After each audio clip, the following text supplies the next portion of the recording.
Hello दोस्तों, कैसे हैं आप। उम्मीद करता हूँ अच्छे होंगे और अपनी ज़िंदगी काम में कहीं ना कहीं बिजी और महफूज होंगे। यही मैं दुआ करता हूँ, आमीन सुम्मा आमीन।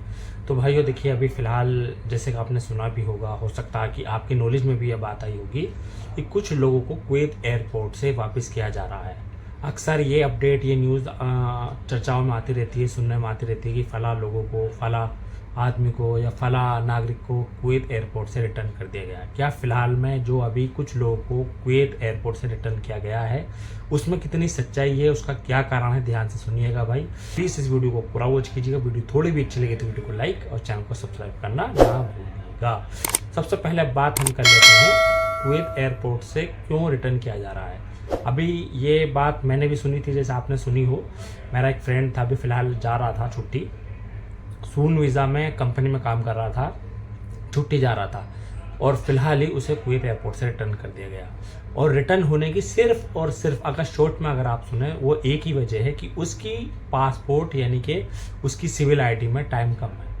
यानी कि अभी फ़िलहाल जो कुवैत में नियम बना है या एयरपोर्ट से जो रिटर्न किए जा रहे हैं, उस नियम के अनुसार ये है, जो लोग फ़िलहाल अभी छुट्टी जा रहे हैं उनके पासपोर्ट के अलावा, मतलब पासपोर्ट में तो टाइम होना ही चाहिए कम से कम 1 साल का, उसके अलावा सिविल आईडी में भी 3 महीने का टाइम होना चाहिए। यानी कि जैसे फॉर एग्जांपल, अगर आज उनका टिकट है, आज अगर वो जा रहे हैं तो आज की डेट से आगे के 3 महीने तक का टाइम होना चाहिए, अदरवाइज वो नहीं जा सकते, उनको रिटर्न किया जा सकता है। आ गई होगी ये छोटी सी बात आपकी समझ में। पहले क्या होता था कि अगर आपके सिविल आईडी में काम में 2 महीने का टाइम या 1 महीने का भी टाइम है तो आप वापस आ सकते थे। कि आप अगर छुट्टी जा रहे हैं तो कम से कम 3 महीने का टाइम आपका सिविल आईडी पासपोर्ट में होना चाहिए।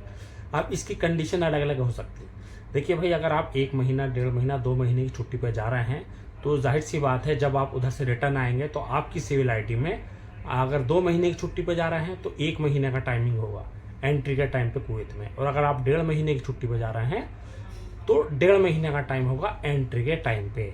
और अगर मान लीजिए आप 3 महीने की छुट्टी पर जा रहे हैं तो इस हिसाब से आपका सिविल आईडी में 4 महीने का टाइम होना चाहिए। 3 महीने की छुट्टी और 1 महीने उधर से रिटर्निंग टाइम, यानी कि जब आप कुवैत एयरपोर्ट पर एंट्री करें तो 1 महीने का टाइम आगे को होना चाहिए। आप मेरी बात से हो सकता सहमत हो।